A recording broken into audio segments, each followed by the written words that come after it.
being here. My name is Jody Burnett. It's my privilege to serve as the current chair of the Utah State University Board of Trustees, and in that capacity, welcome today to our Research Landscapes, a collaborative effort to provide informed context, connections, and conversations on land, water, and air issues here in the state of Utah. I want to offer a special thanks to our friends at O.C. Tanner for providing this beautiful space for us to meet in, and I think Dave Peterson is here with us, the CEO. Thank you so much. Please join me in expressing our appreciation. Thank you, Dave. I'd also like to thank many of our local city, county, and state officials for joining us in this discussion on water research and policy today. As you RSVP'd for this event, we asked you to provide feedback on a few questions, and I'd like to share a few of those results with you. More than 3/4 of you think water quantity is one of the top 3 most important issues facing the state right now, and about half of you believe that water quality is too. When it comes to specific issues, however, this graph shows that there's not a clear consensus on a single path forward in dealing with these challenges.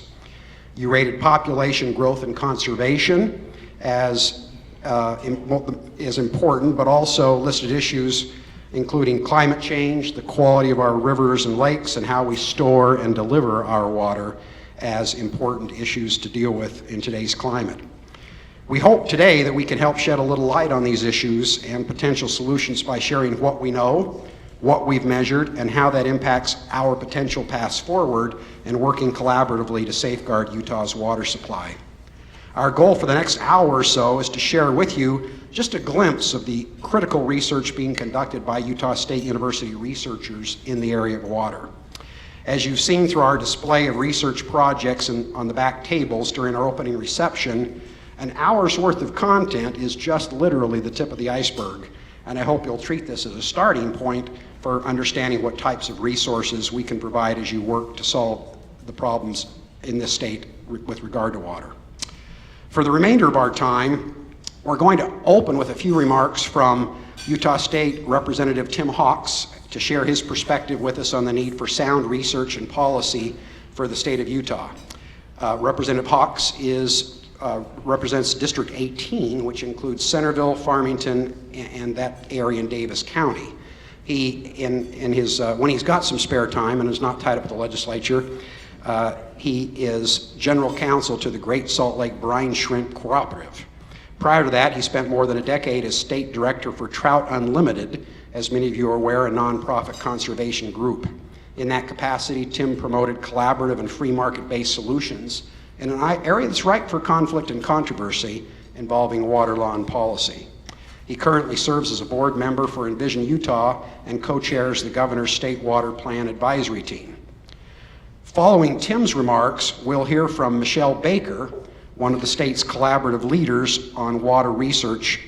Dr. Baker is also a professor of biology and the Ecology Center and associate dean in the College of Science at Utah State University. She is an ecosystem ecologist whose research program focuses on physical, chemical, and biological processes that affect water quality. This research has been funded by the National Science Foundation, South Valley Water Reclamation Facility, and the Environmental Protection Agency. She was the 2015 recipient of the Utah Governor's Medal for Science and Technology and the 2017 Pioneers of Progress Award for Science and Technology. Dr. Baker has served on national and regional advisory groups and has served as vice president and member of the board of directors for the Society for Freshwater Science, a premier international organization of aquatic scientists. She directed iStar EPSCoR, a multi-university research and training program aimed at strengthening science for Utah's water future. Following Dr. Baker's comments, we'll hear from Nathan Bracken, who will provide some remarks about why water is a top concern to the Utah business community, along with a number of other key community stakeholders. Nathan is a partner in a law firm of Smith Hartvigsen, and we're going to apologize in advance that there's 3 of us who are lawyers on the program today, and we'll try not to let that dominate the conversation. Previously, he served as the Assistant Director and General Counsel for the Western States Water Council, where he represented state engineers and water quality administrators from Utah and 17 other Western states. He has experience in water rights, water quality, energy, public policy, and government relations. A trained mediator and facilitator, Mr. Bracken has led multi-stakeholder initiatives that have influenced federal legislation and policies involving the Clean Water Act, groundwater, and tribal and federal reserved water rights.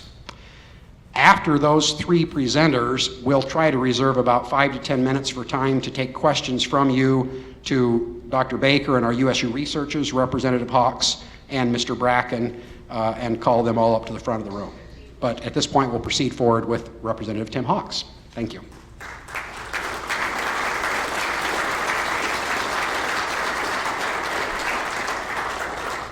Well, thank you, Jody, and good afternoon, everybody. It's great to be with you.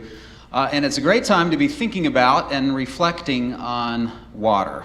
And I couldn't help, as I was thinking about this, to think back on what the type of conversation was on water when I first started. And I look out there and I see Alan Matheson, who hired me to work for Trout Unlimited in 2004. And entering that space, in-stream flow at the time, which is sort of water for the environment, or recognizing water for the environment, was kind of like a dirty word or a swear word, in that it would invoke either ridicule or hostility if you were to raise it. And it's amazing to think now, a decade plus afterwards, really how much that conversation has changed. Now, the policy hasn't changed that much, but the conversation has advanced in so many different ways, and I hope that becomes clear as we reflect on a little bit today. Anybody that's in this room knows that water scarcity is a huge problem in the state of Utah, always has been and always will be, and that's because we deal in this space between limited and highly variable supply and ever-increasing demand. And so it just guarantees that we're going to have problems.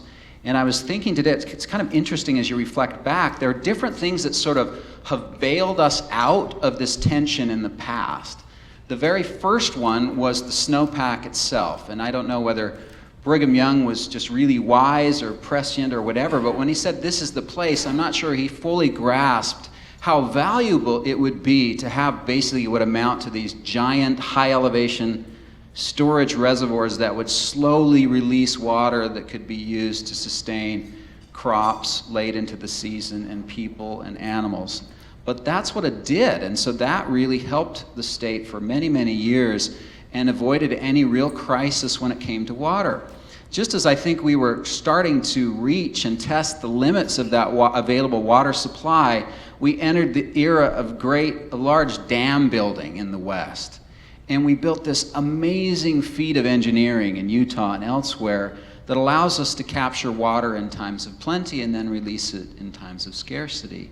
And that really helped us for many, many years. But I think, again, we're starting to reach the limits of testing. The demands continue to climb. We no longer can rely on snowpack. In fact, the model suggests maybe we'll get less. The era of big dam building is over, and so the question becomes, what is the next big thing that can help us as a state to grow and thrive into the future?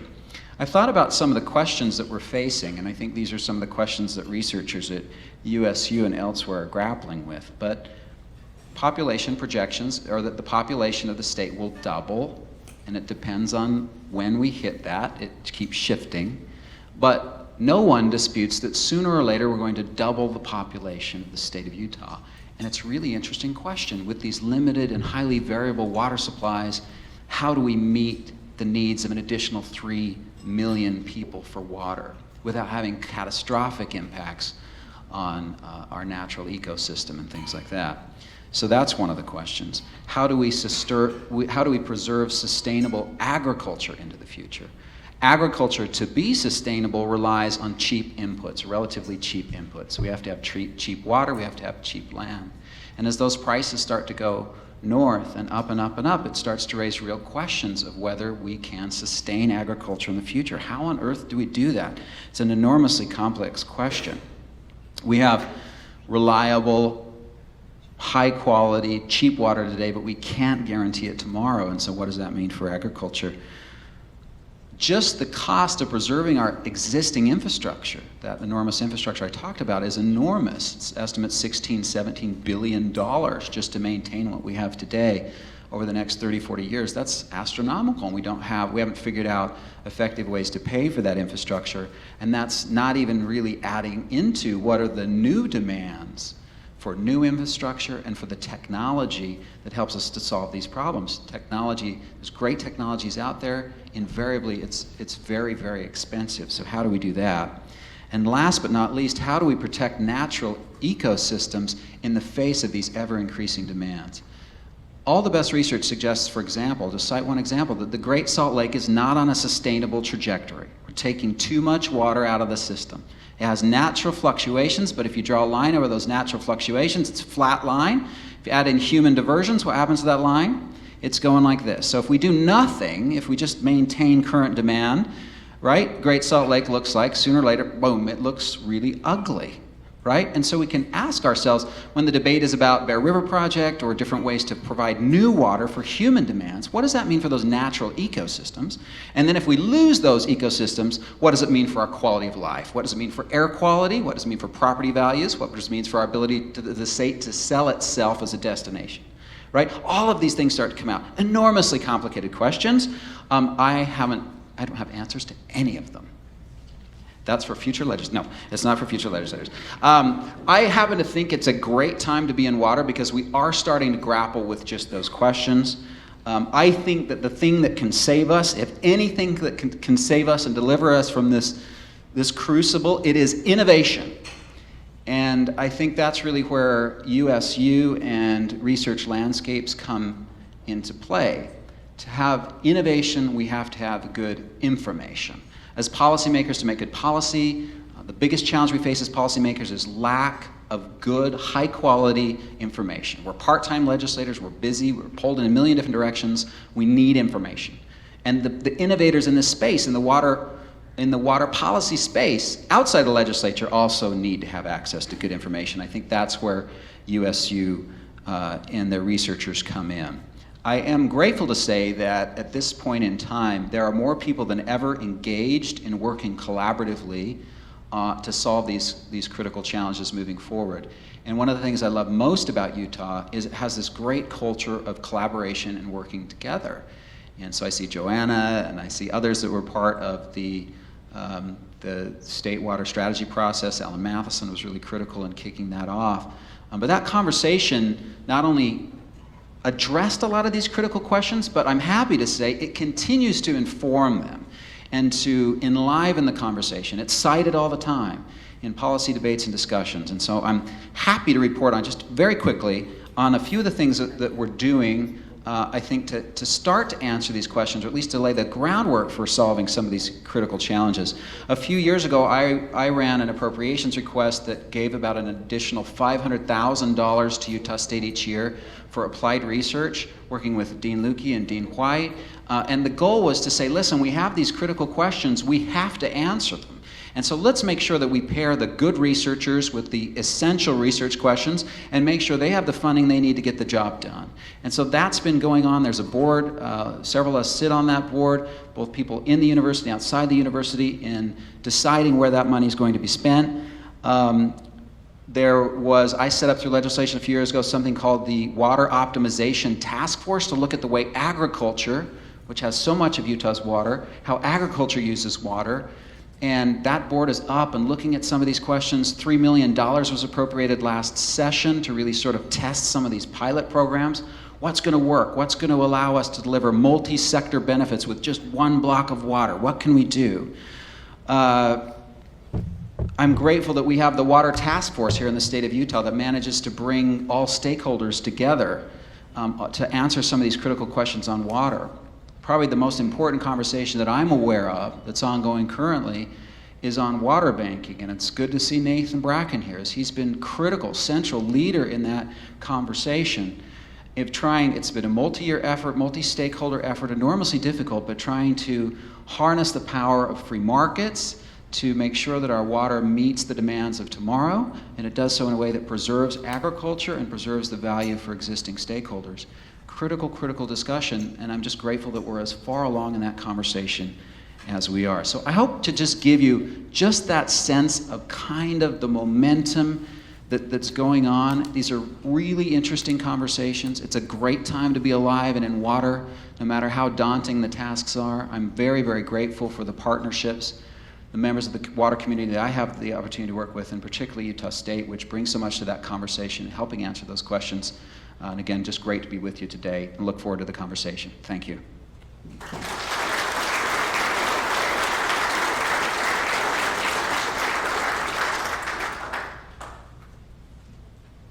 Thank you for those introductory remarks. I hope that some of what I present today will touch on some of those issues. So my name is Michelle Baker, and I've been a faculty member at Utah State University for 20 years, coming this August. And my research group focuses on understanding how water links landforms and people, and what those connections mean for how freshwater ecosystems work. And as you can see, to study the water, you have to get into the water. And this is not something I ever dreamed of getting paid to do when I went off to college at first. And it's sharing these types of field experiences with my students that's my favorite part of my job. It lets them apply their knowledge that they gained from the classroom, and it helps them feel like they're doing something meaningful. At Utah State, we have a large network of researchers and centers like the Utah Water Research Lab, the Climate Center, and the Ecology Center, the Center for Efficient Landscaping, the whole Quinney College of Natural Resources, et cetera, et cetera, et cetera. And all of these folks are dedicated to helping us make the most of our water through their research. Seems kind of ironic, though, to come together this afternoon to talk about water, what with our reservoirs being full and the years-long drought claimed to be over. But now's not the time to take our eye off of water-wise management. As our economy and population grow, as Representative Hawks mentioned, so too will our need for water. And most of the water that we have is already allocated to specific uses. And Utah's a pretty typical Intermountain West place. Our human settlements are concentrated in semi-arid valleys, and where snowmelt-driven runoff is available from our mountain water towers. And we've developed some pretty elaborate infrastructure like dams and canals, wells, and field drainages, water rights laws, institutions, and corporate entities to distribute that water so that we can do what we need to do to make a living. And the important thing to note is that the modern waterscape of the Intermountain West in Utah is the interplay of both natural and human processes. And these mountains, as Representative Hawks mentioned, are key to our water resilience. Our mountain water towers are also critical icons of our identity. It's emblazoned on our license plates. As my colleague Court Strong, who's an atmospheric scientist at the University of Utah, says it, we pray for snow all year, we ski on it, and then we drink it. Utah does boast having the best snow on earth for skiing, and tourism is important, but it's not the only industry in Utah that's fueled by water. Gas and oil development, agriculture, and even high-tech industries require an available and clean water supply. And as Representative Hawks mentioned, our water supply and the demand for that water have a mismatch. We all know that we live in a desert, and second to Nevada, Utah is the driest state in the nation, and climate change is not something we can deny. Most of our population lives right here along the Wasatch Front. About 80% of us are here along the Wasatch Front. Utah's per person water consumption is among the highest in the nation. We use anywhere between 160 and 100 to 170 gallons per person per day. Now, much of that is going to support our agricultural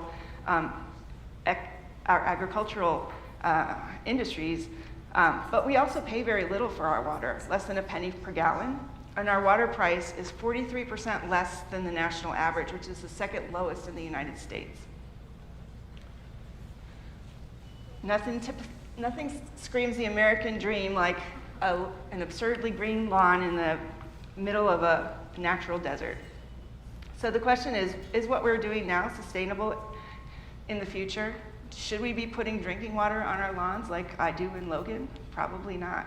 This is a question that many researchers across Utah, most of them at USU, but also around the state, have been exploring in our research. And today I'm going to highlight a few examples of the research projects that have been going on at Utah State University aimed at kind of protecting and understanding how our mountain water towers work. So we mentioned that population growth is a critical issue related to our water, and those of you in the audience who responded to the survey listed that as your top concern. So we have a very limited supply of water, and more users are coming in to use that. Our state population is growing by leaps and bounds. Over the last decade, more than 13.5% growth has been observed. And as Representative Hawks mentioned, by 2065, perhaps we might reach 6 million people. Our growth rate is 1.9% on average, and that's about the same rate of population growth as developing nations in Africa, like Gabon and Namibia. Some of this growth is from in-migration. In recent years, Utah has become an economic magnet for startups and technology companies that have set roots on our Silicon Slopes, for example. Another reason for Utah's growth is that our population is really quite young compared to the national average. So here's the age distribution for Utahns, where you can see towards the left of the screen, more young people, compared to the national average, where here in the gray bars. A younger age distribution leads to more births than deaths on average, and a high intrinsic growth rate. In fact, we have the highest fertility rate in the United States at 81 babies per 1,000 women, and the national average is only 58%. Given our rapid growth, a really pressing question is whether or not our water supply is adequate to meet our future needs. And this graphic is produced by the Utah Project, where some students went to grocery stores along the Wasatch Front and asked whether they agreed with the statement that our water supply was adequate to meet our future needs. And what you can see along the Wasatch Front there in yellows and reds is that people disagree or strongly disagree with the assertion that our water supply is adequate for the future. At our last Research Landscapes event, Randy Martin discussed air quality and talked about the challenge that Utah decision makers have to know which knobs to turn. When it comes to water, we'll address the same question, except maybe to ask, which faucet do you turn? Where should we focus our efforts, investments, and attention? At USU, we're working on better understanding and pinpointing knowledge about these three areas: quantity, quality, and efficiency, or behaviors that we can take to use our water more wisely. First, for insights into the quantity of Utah's waters, let's turn to this video of Dr. Rob Gillies, our state climatologist and professor of climatology at Utah State University. We're getting more precipitation in the northern part of the state, less in the southern part of the state. But in the northern part of the state, we're getting less storms, bringing in more precipitation. That means that those storms are actually more intense than they've been before. So my name is Robert Gillis. I'm director of the Utah Climate Center. I'm also the state climatologist for the state of Utah. So this instrument is actually measuring components of the sun's radiation. Is it ammonium sulfate or nitrate fertilizer? Can get up into the atmosphere, right? But it measures all sorts of things. Then up here we have temperature and moisture sensors. This one's directly connected to the National Atmospheric Deposition Program. And then there's also another rain gauge over there. And we've been collecting since 1956 here. Up on campus, we've been collecting data for over 100 years. As state climatologist, I'm responsible for keeping the climate records for the Utah. Looking at trends, we are getting warmer, and we're getting warmer in different locations. There's regional variations. The other thing that's happening is our precipitation is changing. We're actually getting more precipitation but more of it is coming as rain rather than snow. And that's part of the energy distribution with a warming planet. So as Rob's video says, mountain snow is an important driver of our water resources. And in the past anyway, most of our precipitation occurred as snow. And we might not think it's getting warmer with the weather we've been having lately. It's been fairly cool. But I think looking at some of Rob's data can show us the value of long-term data collection. So this is from a paper that he published in 2012, and it's showing a general decrease on the left in snow depth, so how deep the snowpack is in our mountains around the state.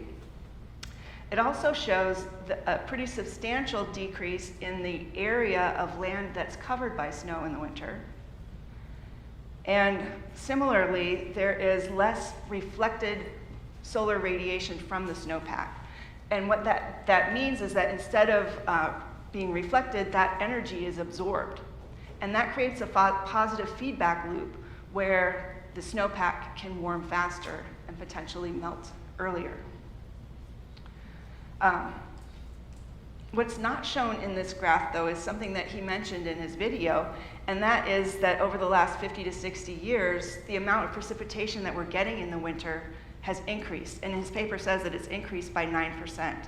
So how do we get 9% more precipitation and less snow in the winter? More of that precipitation is coming as rain. And that's not how our mountain water towers are supposed to work. This little graph is coming from the IUtah team, where we're showing in two snapshots in 2014 and 2015 when we had about 500 millimeters of precipitation from January through June. And in 2014, 60% of that was as snow, and in 2015, it was the opposite. 60% of that was as rain. So we're already seeing this phenomenon. Rob's work in Utah is corroborated by research coming out of the University of Los Angeles, Philip Mote, which shows dramatic declines in snowpack across the Mountain West from California all the way to Utah. And what you see in those red circles is locations where they've measured a decline since between 1955 and 2015 of declines in snowpack. And this is the snow that's stored in the snow on April 1st, which is a critical date for water managers because that's the date that they use to predict the runoff. And what they estimate in this paper is that the total snowpack decline is upwards of 30%, and the amount of that lost water is equivalent to the volume of Lake Mead, our largest reservoir. A lot of water managers have been planning for a less snowy future, but what this research says is that that future is right now. What does this mean for Utahns? Well, when it comes to planning for the future, we need to expect that our water towers will be less efficient at storing water as snow, and we need to plan for that much more carefully. Not only is water quantity important, but the quality of that water should meet the needs for humans and wildlife. There's an old African proverb that says, filthy water cannot be washed. If we're to exploit unallocated water, such as groundwater or reclaim wastewater, for example, it's important to keep this in mind. Utah State University has a very large community of scholars whose expertise deals with water quality. This is a graph from the National Wadeable Stream Assessment that was done by the Environmental Protection Agency back in 2004. And what it shows is that a third of our streams nationwide, the top two bars there, have impaired water quality because of nutrient pollution as either nitrogen or phosphorus. Utah is no different, and water quality is a pretty persistent problem here as well. Nitrogen just isn't in our streams, though, as Rob alluded to in his video and as Randy Martin discussed in his Research Landscapes talk in February. It's also falling in our rain and snow. Take this example. This is from Stephen Hall, who was a postdoc that I worked with on the IUtah project, and we were interested in comparing whether or not the amount of nitrogen falling in our precipitation was different between Cache Valley and Salt Lake Valley. We thought there probably would be because Cache Valley is very agricultural compared to Salt Lake, and Salt Lake has a lot more people, a lot more cars. But we were wrong. We found that the amount of nitrogen in our precipitation was the same in both valleys. And what drives the spread in those is the elevation. So at higher elevations, you get more precipitation, so you get more accumulated nitrogen. Both areas in this year received about 3 to 4 kilograms of nitrogen per hectare, which is about a little more than 3.5 pounds per acre. The key point here to recognize is that our airsheds and watersheds are linked. All this nitrogen isn't just a wintertime problem, and the atmosphere, to be frank, is not a major source of pollution. It's just one of many to be mindful of. In the summer, nitrogen and phosphorus pollution contribute to a major problem in the form of algae blooms. And these blooms can become harmful when what's blooming isn't even algae, but it's cyanobacteria, which are from a completely different kingdom of life. And they can become dangerous when the cyanobacteria produce toxins that can damage the nervous system and organs like the liver. These toxins can make people and animals sick, and in some cases they can be deadly. Earlier this month, for example, the first harmful algal bloom appeared in Utah Lake. This is the 4th consecutive year where we've had such blooms. This is a nationwide phenomenon. Last year alone, there were 37 states that reported a total of 255 harmful algal blooms.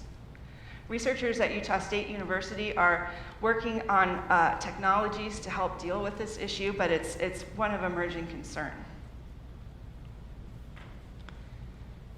Nutrient pollution can come from runoff from agricultural fields and urban surfaces like yards and pavement. Nutrients are also discharged directly into our waterways from point sources like wastewater treatment plants. Ryan DuPont, an environmental engineer at Utah State University, studies the efficacy of different wastewater treatment technologies, as well as the human and environmental health risks of reusing treated wastewater for other purposes, such as outdoor irrigation around our homes and industries. Let's watch his video. During the summertime, when there's irrigation demand, the effluent is pumped into the secondary water system. This is water that's treated from the city of Hiram. The main concern is making sure that the people that might get exposed to that water are not exposed to excessive risk. My name is Ryan DuPont. I'm a faculty member at Utah State University in Civil and Environmental Engineering Department. When you hold the wastewater in this treatment plant and you aerate, you grow up more bugs. So these bacteria that are growing in this wastewater are basically grown up to remove the organic material coming in.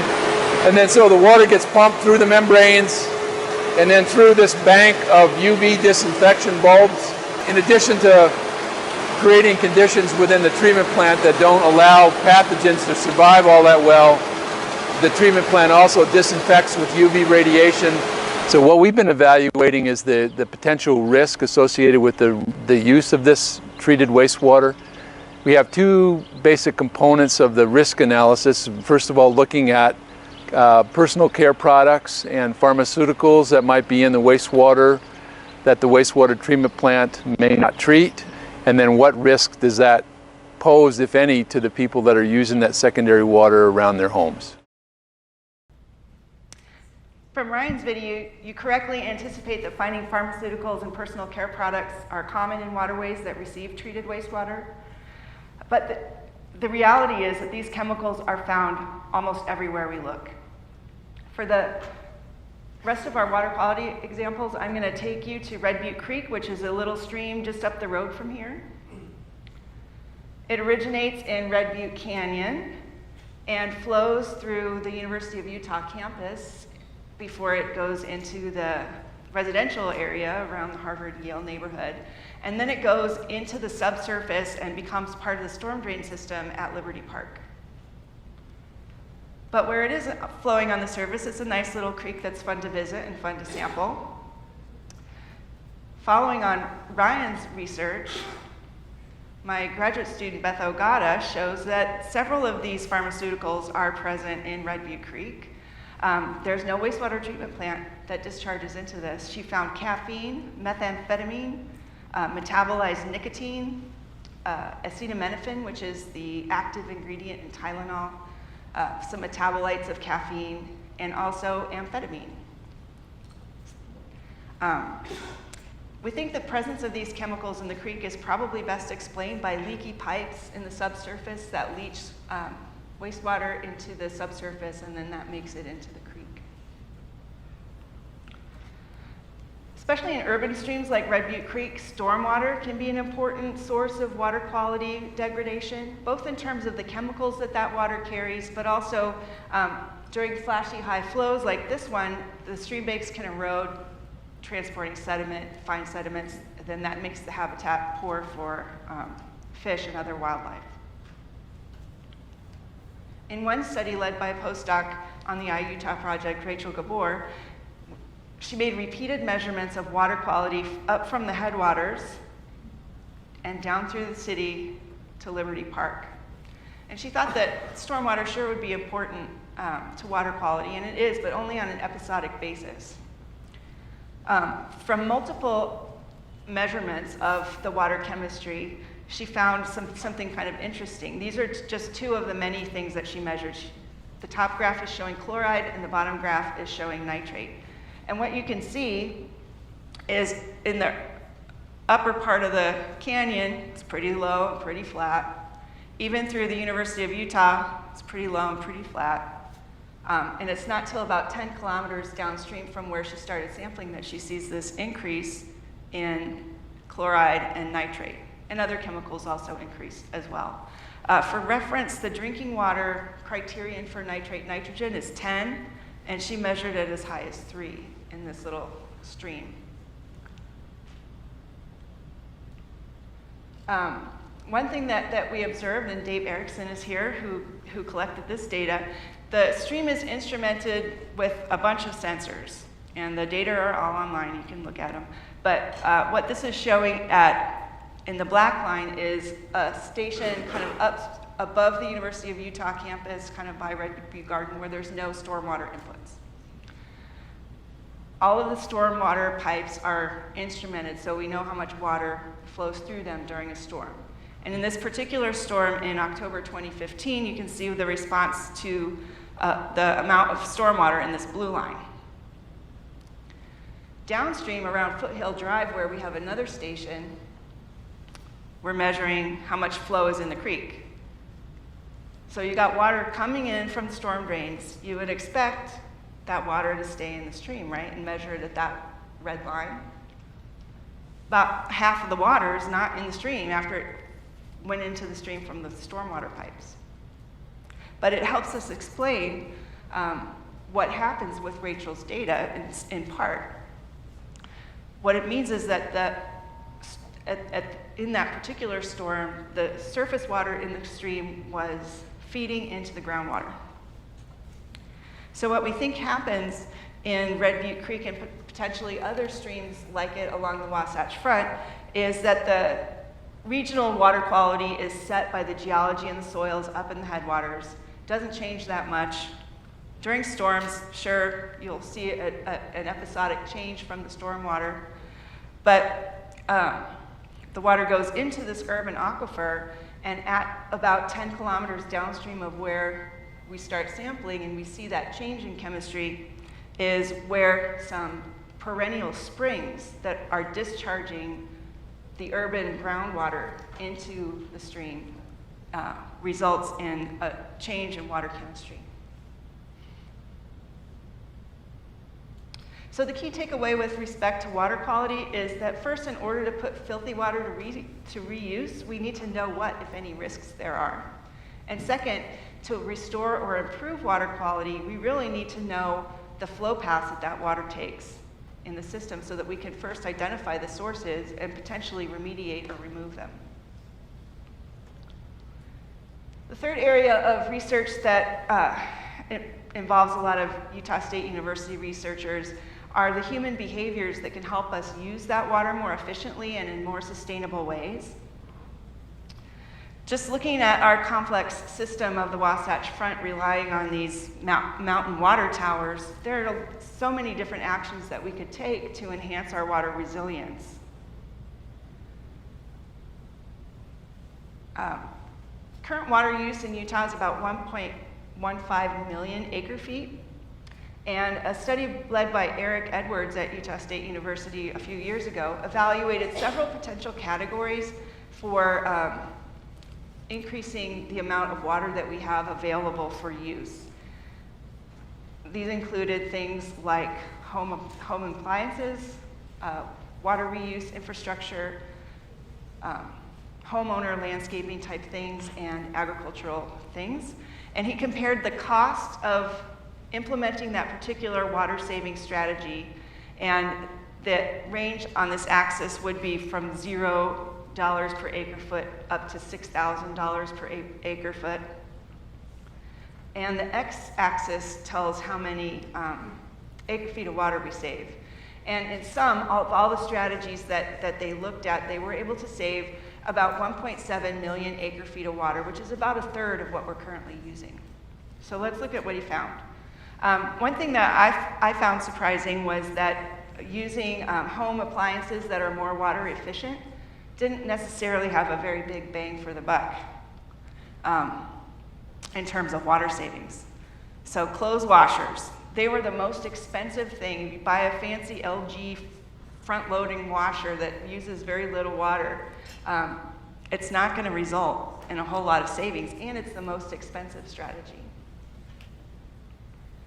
Water reuse, like what Brian is studying, would save a little bit of water and is not very expensive. Infrastructure like the Lake Powell pipeline and developing the Bear River would contribute some water savings. Changing the way that we address water on our yards, whether it's converting to xeriscape, scheduling specific days when people are allowed to water, and harvesting rain, don't lead to a whole lot of water savings. Last, the area where most water savings could be met at lower cost have to do with agriculture. And the three strategies that they looked at were converting from flood irrigation to sprinklers, piping instead of using unlined canals and channels, and then scheduling specific days when water could be applied to fields. Representative Hawks mentioned the Utah water strategy. Several years ago, Governor Herbert commissioned a team that was led by Envision Utah to develop a strategy for Utah's water future. And this document was produced 2 years ago, and it outlines the many, many, many challenges and potential strategies that our state and local leaders can take. Some solutions may be at a broad statewide scale, others may be more local. Joanna Enterwada, who's a social scientist at Utah State University, was one member of this state team, and she's been studying one potential strategy, water banking, that would make Utah's prior appropriation water law system more flexible to meet current and future needs, as well as potentially provide water for in-stream flows to protect fish and other environmental beneficial uses. Water basins in Utah are over allocated. So in years where water is short, some people's water rights go unserved. Legislation is being prepared and debated over whether to allow water banking in the state. Water banking creates a public entity that allows the transfer of water rights in a strategic and transparent way to meet societal needs. My name is Joanna Enterwada. I'm a professor in the Quinney College of Natural Resources at Utah State University. Water banks aren't new. Other states have water banks, and we're looking at those examples to determine the keys to success.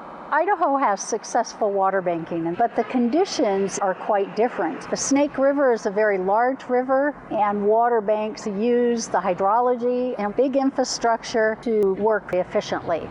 We don't have a big river system like the Snake River. Utah's geography is a bit more diverse. Water banks in Utah need to meet the needs of local areas, and that they may be structured differently across the state.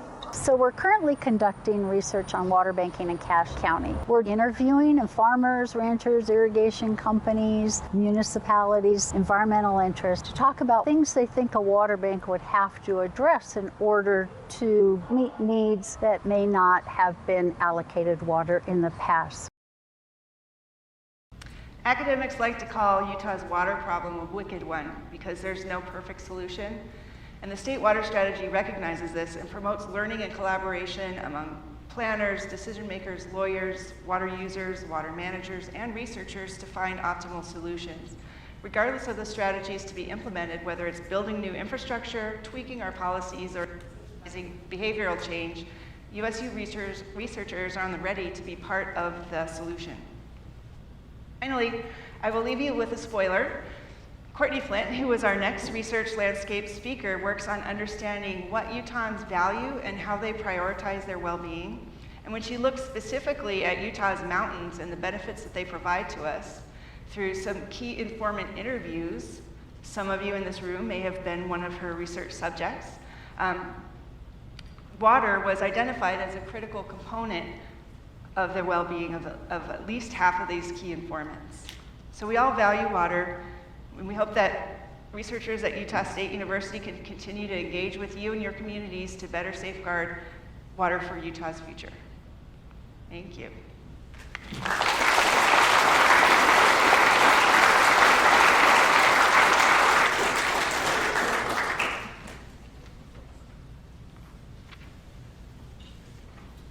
Thank you, Michelle and Tim. I have to admit that this is a pretty slick facility. I feel like I'm getting ready to introduce an iPhone or an iPad or something.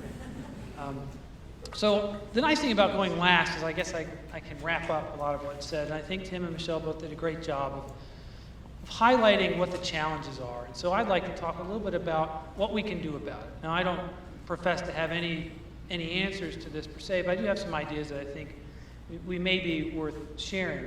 So I want to start off talking about just some general, I would say, frames of mind that we need to keep in mind to deal with this challenge. And the first one I want to introduce with just a little bit of an exercise. So how many of you know the names of the streets that you use to drive to work?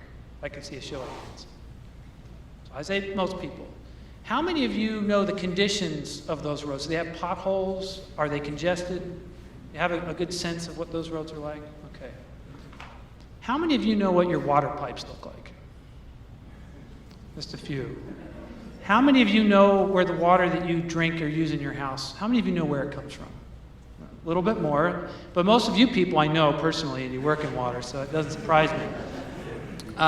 So I think that's one of the challenges that we have, is that one of the things I've often heard from water managers and working in water policy throughout my career is we need to look at water the way we look at roads. And I remember a number of years ago, they built they expanded a road out to my little neck of the woods, and it was a couple $100 million, and no one batted an eye at that. Well, this last session, Representative Hawks and Senator Anderegg introduced a bill to deal with secondary metering, and the price tag was $250 million, which I thought was astronomically low, and everyone kind of collectively flipped out about it. Wow, that's too much money. Well, it's not. I mean, our projected infrastructure needs, as Tim mentioned, are $33 billion, so $250 million for metering is really kind of a drop in the bucket. And I think that part of the challenge for that is our state water managers have done a really good job, and our local water suppliers, of providing us with good, clean, cheap water through most of the state's history. And so it's hard for people to move from this paradigm of good, cheap, clean, relatively accessible water to more expensive water.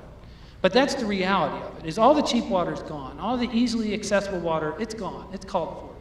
And there are no silver bullets going forward. We're not going to be able to build our way out of this. What that means, though, is we're going to have to do a multitude of different things. There is no panacea. And so we're going to need to have some new infrastructure, but we're also going to need to have conservation. We're going to need to maybe do reuse. We're going to need to do water banking, which I'll talk about in a little bit potentially. We're going to need to do a number of different things. We're going to need to expand the amount of tools that are in the toolbox. And most importantly, and I think particularly for the business community to understand, is whatever you're paying now for water, you're going to pay more. And you're going to pay more for less water. And the question is how much more are we going to pay? If we're proactive now, I think we could mitigate some of the loss and you'll pay less than you otherwise would. But if we don't act, and we don't collaborate, and we don't work on this challenge, we're we're going to pay an astronomical amount more because we're going to be responding to crises rather than acting proactively. And that brings me to the second mindset that I think we need to keep in mind, and that is, and this is a phrase I'm stealing from one of those Tony Robbins type speakers, with personal wellness, and usually I don't get a lot out of those presentations, but this one I did, and the phrase that he used was, the default is down. And what that means is if we stay the course, if we do things exactly the way that we are doing now, chances are we're going to get rolled, because the world's changing. Utah is changing. Utah isn't changing at an incremental pace. And so we need to adapt and change with the times. Otherwise, we're going to find ourselves at a disadvantage, and we're going to be reacting to crises and problems rather than being proactive. Fortunately, I think we have a very well-managed state when it comes to water. I worked with all of the western states in my prior life, and I have always thought that Utah does a relatively good job, if not a very good job, of managing water. But the challenge with that is, how do we have a good system now, and I think we're seeing the coming crises, and often it's hard to make difficult choices when you're acting proactively rather than reactively. But I hope we can do that. The other point that I want to make is that nothing is really more important than water. There isn't anything that we can do in this state, particularly from an economic driver perspective, without water, because water is needed for everything that we do. It's, of course, needed for agriculture, which is a big part of our economy. It's needed for any energy development that you're going to do. If you want to build a data center, you're going to need water for that. It's needed for continued urban growth. So I don't know if water necessarily gets the priority that it needs. I think a lot of people are interested in it. I think they're concerned about it. But I don't know if it is as important in the public sphere as it needs to be. And I think a lot of that is due to education. So with that in mind, I want to talk a little bit about my final point. And that is that everything when it comes to water is connected. And we need to do a better job of tying water together with the other things that we do that are related. For instance, we've talked a lot about conservation. We've talked a lot about the price of water. Well, it's often, one of the things I often hear about, we just need to raise the cost of water and people will use less. Well, that could potentially work, but not if you keep water planning and land use planning separately. So you can increase the cost of my water all you want, but I've already taken out as much grass as I can under the zoning and HOA rules that I live by. So I can't really do any more unless we change those rules, at least if I want to comply with the rules. And so I think one of the things we need to do is tie water use with land use planning if we're really going to see some effective change. The other thing that we need to keep in mind is that water quality and water quantity are really two sides of the same coin. They haven't always been dealt that way across the nation. We tend to see them as being separate, but they're really interrelated. And then I've mentioned it before, but water and energy are closely tied together. So when we talk about conservation, it's not just conserving how much water we use, it's conserving how much water we use for energy. If you've ever looked at how much energy it takes to power a LCD TV, it's quite impressive. And so we need to think about those things too. So which brings me to another point that I want to make about how we move forward. One of the things I think we need to understand as a populace in Utah is where our water currently is. And we all have a pretty good sense of where the roads are and what they're like. And usually if I represent a fair number of local governments, and people usually come and say, hey, our roads are in bad shape, I'm willing to pay more money to fix them up. But when you come to say, all right, our water infrastructure is in bad shape, we need to raise your rates, that's usually a very different conversation. But we need to be thinking of that. And one of the things we need to think about is, where is our water allocated now? Most of it, 81% of it, is allocated in agriculture. And so right now, the current path that we have, the current paradigm is, if I want water for a new use, I've got to go and get it from somewhere else. I've got to pay for that right, I've got to file a change application with the Division of Water Rights, and I got to get an approval to use it differently than how it's been used in the past. Well, right now what that means, because agriculture owns most of the water rights, is that for most of urban growth, we're buying agricultural water rights, and we're drying up those farms. And for most of our history, what that's meant is, if I'm a developer, I'll buy the farm, I'll buy the water rights, I'll take what used to be an alfalfa field and I'll grow houses on it. And the economic activity that was tied to that water right will generally stay in that same area. Well, what happens when we run out of farmland along the Wasatch Front, which is happening very rapidly, and we'll see here relatively soon? Where do we go next? And so my concern, and I think it concerns a lot of people who worked on the recommended state strategy, is that we're going to go further afield. Instead of doing replacement in place, where we just turn a farm into a subdivision, we're going to go buy water rights from a farmer that's not along the Wasatch Front. And we're going to dry up his farm, and we're going to ship that water to the Wasatch Front. And all the economic activity that's tied to that water right is going to leave that agricultural community and come here. What does that mean for that agricultural community? What can they do when that water leaves? They can't farm with it. They're not going to be able to get businesses with it. They're not going to be able to put a data center there. It's gone. And we're already seeing this in other western states. Colorado in particular has a county called Crowley County, which is kind of the epicenter for this buy and dry type of transfer. You know, over the last couple decades, most of their water rights were transferred out of their county into growing communities along the Front Range in Colorado. Well, their poverty rate now is 47%. Is that what we want as a state for our rural communities? Because in my opinion, that's what's going to happen unless we figure out a different way of doing things. Now, I still think we're always going to have buy and dry transfers. There's always going to be a demand for water rights and permanent transfers. But one of the things that the state recommended strategy talks about is the need to facilitate temporary transfers. It also mentions water banking and water markets. And the reason for that is, in my opinion, we need to think about ways to share water differently than we are now. In some ways, you hear the term sharing economy when you talk about the Silicon Slopes and the tech economy. You know, the idea I usually get is this autonomous car that like 10 people own collectively in the future and they share. Well, I don't know if that's exactly going to work out that way, but I do know with water we need to think a little bit differently about how we use it. But at the same time, in my opinion, we need to preserve agriculture. How do we do that? Well, one of the things the state recommended strategy talked about, and then both Michelle and Representative Hawks mentioned, is water banking. I want to be clear, I don't think water banking is a panacea. I don't think it's going to be a silver bullet. I don't think it's going to solve all these problems. I think it's going to be one of many tools in a multifaceted toolbox in which we'll need to develop more tools. But I do want to talk a little bit about what water banking means. I've been working on it. In fact, I was up at the legislature earlier this morning working with the Office of Legislative Research on the draft that we've put together the last couple of years. So the idea of water banking is to make it easier basically allow a farmer or a water right holder to put water into a bank when they don't need it or they don't want to use it, and allow someone else to lease it out for a specified period of time. The concept that we've developed is one in which it wouldn't just be a public process. It would be private water right holders could create their own local water bank for their own specific area defined to their own needs. It would be local, it would be temporary, it would be voluntary. And we're going to roll this out on a 10-year pilot program. We're going to create a framework. Hopefully the people can create these banks, and we're going to test this concept out. Again, I can't stress enough, I don't think water banking is going to be a silver bullet, but I do think it can be one of many alternatives that we can create to buy and dry, to make it easier for us to move water from one use to another, but also do it in a way that doesn't dry up our farms and take water away from our more rural communities that need that water to sustain themselves.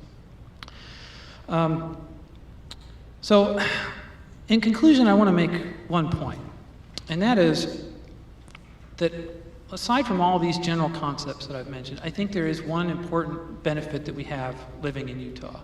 And Tim mentioned this briefly, and that is we do have a culture of collaboration here in Utah that I do think is somewhat unique amongst the western states. And I think in large part it somewhat stems from our unique history, in that Utah in some ways, in my opinion, was a master planned community. If you go to some of these other western cities like Tucson or Phoenix or even Vegas, a lot of those communities were based on extracting wealth, mineral wealth, usually mining, from a specific region. They weren't necessarily intended to be a permanent homeland. Well, Utah was a little bit different in that sense. And so when the towns were settled here, a lot of them were settled based upon their access to water. And in my opinion, that's why you see so many homes and cities next to the Wasatch Front, where the water has been relatively cheap. While we may be the second driest state in the country, we are certainly by no means the second driest urban area in the country.